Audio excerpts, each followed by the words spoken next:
The River Anduin is one of the greatest natural barriers in Middle-earth, and it allowed the forces of the west to survive against the forces of the east and south perhaps far longer than they should have. But the Anduin was not without weaknesses. There was one place in the north where invaders were able to cross, and this place ended up being a vulnerability for both Gondor and later Rohan throughout both their histories. So in this video, we look at the Undeeps, the frontier against the east.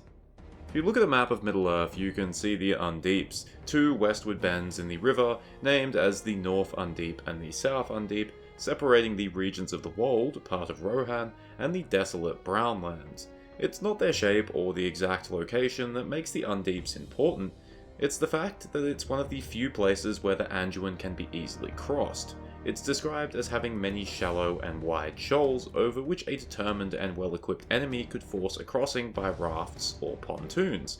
We also know that it was safe and shallow enough to be crossed by large cavalry forces.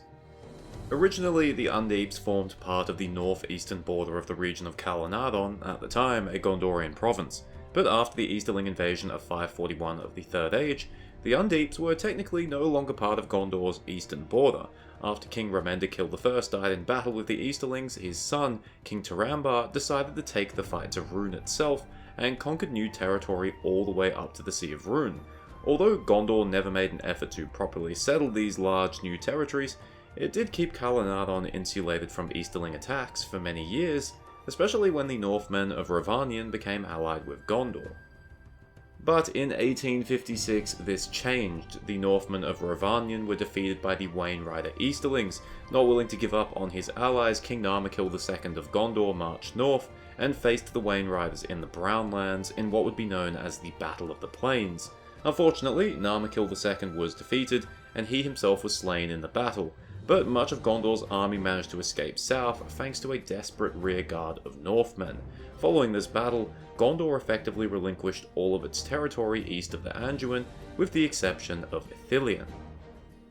So, once again, the Undeeps became part of Gondor's borders, and both Gondor and the Easterlings recognized how important it was.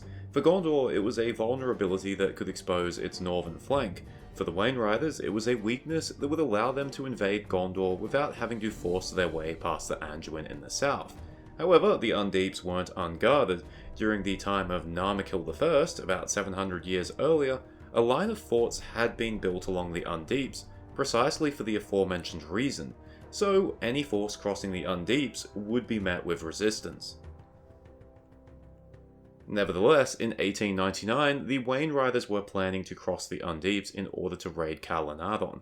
Unfortunately for them, the Northmen were aware of that plan, and their leader, Mahwini, sent word to King Kalimatar in Gondor.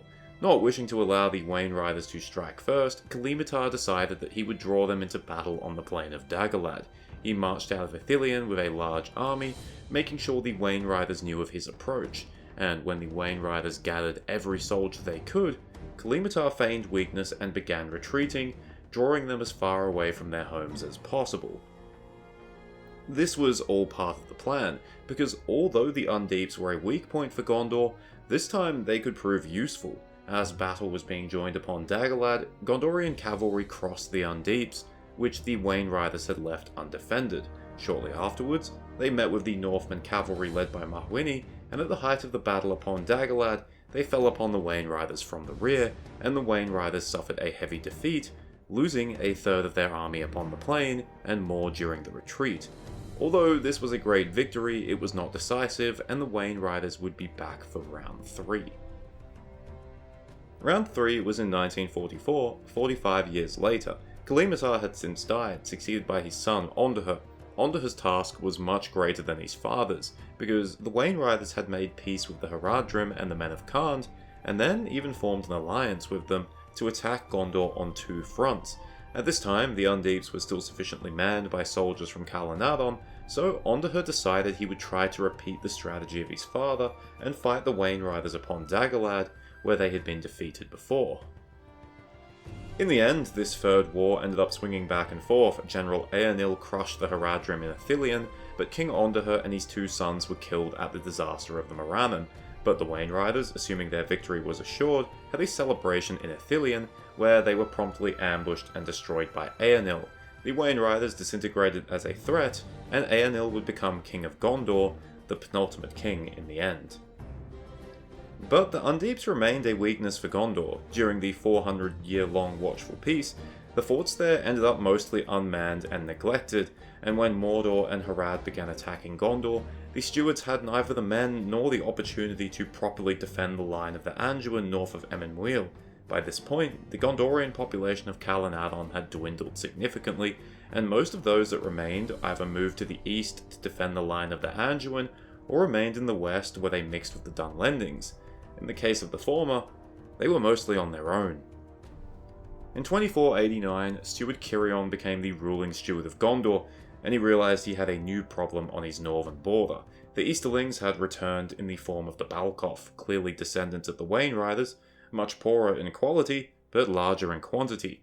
In 2510, it became apparent that they were going to invade Calanadon, so Cirion sent a few reinforcements to defend the poorly defended Undeeps, but he knew it would not be enough. He would have to march north to defend Calanadon, but he could not leave the rest of Gondor undefended, so he could only take Gondor's northern army. Realising that he would be massively outnumbered, Cirion decided to send messengers to the Aethiod, the remnants of the Northmen of Rhovanion, who had survived in the upper vales of Anduin. Those messengers were forced to cross the Undeeps, which was a perilous journey because the entire eastern shore was controlled by the Balchoth. They managed to cross just in time because perhaps only a few days later, the Balchoth crossed the Undeeps in force, using many rafts to make the crossing easier. As expected, the forts of the Undeeps did little to stop the invaders, and they had mostly overrun Calanadon before Cirion even arrived with his northern army. And when Cirion did arrive, he was defeated in battle in the Wold, and was forced to retreat over the Limelight into the field of Celebrant. There, Cirion and his army were also attacked by an army of orcs coming down from the Misty Mountains. With their backs pressed against the Anduin, it seemed like the Gondorian army would be completely annihilated, which would probably be their worst defeat ever. But just as the Undeeps had proved a problem for Gondor, they again proved to be a salvation. One of Cirion's messengers, a man named Barondir, had managed to reach Eorl the Young, leader of the Aethiod. They rode south and found that the Balchoth, like the Wainriders before them, had mistakenly left the Undeeps undefended. So Eorl's cavalry was able to cross and arrived just in time to save the Gondorian army and destroy the Balchoth. It was thanks to Eorl's honouring of old alliances that Steward Cirion decided to gift the Aethiod Calanadon.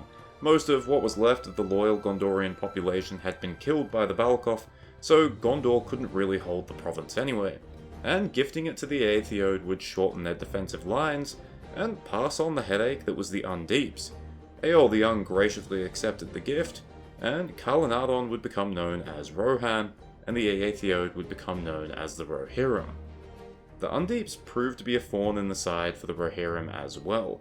Although Eorl the Young had defeated the Balchoth, Easterlings returned later in his reign, and Eorl ended up being killed in the Wold in 2545. His son Brago managed to defeat the Easterlings and drive them out again, but it's partly thanks to the Easterling threat that the Wold ended up being the most sparsely populated region of Rohan. It seems that the Rohirrim did not have a static defense at the Undeeps, instead choosing to meet their enemies upon the plains. In 2758, Easterlings would again invade Rohan at the same time as Dunlendings from the west. Although it's not said where the Easterlings came from, the only logical place they could have invaded from was the Undeeps. The Rohirrim focused on the threat from Dunland, and the Easterlings ended up meeting little resistance, but their occupation of eastern Rohan was stalled by the long winter, and many of them were killed in the floods that followed. Even during the War of the Ring, the Undeeps proved to be a problem. As Theoden and his army were about to cross into Gondor, they were informed that forces from Dol Guldur had crossed into eastern Rohan, once again using the Undeeps. Theoden could not halt to stop them, instead trusting in the defenders that he had left behind to keep Rohan safe. Fortunately for Rohan, the orcs were intercepted by Ents the following day, and were destroyed before they could do major damage. Perhaps after the War of the Ring, the Undeeps finally stopped being a problem. The Easterlings suffered major defeats in several places, and, for example, we're told that they did not bother the Kingdom of Dale again. Thus, it might be assumed that Rohan may have also been spared any invasions from the east in the foreseeable future. Thank you for watching, I hope you enjoyed or at least found it interesting. I certainly find it interesting that a place on the map, written in smaller font, with an unforgettable name, which probably wouldn't draw much attention, actually played a major part in the history of the Third Age, being crossed by armies from both sides multiple times. Cheers, farewell, and remember, Undeep is just a stupid way of saying shallow.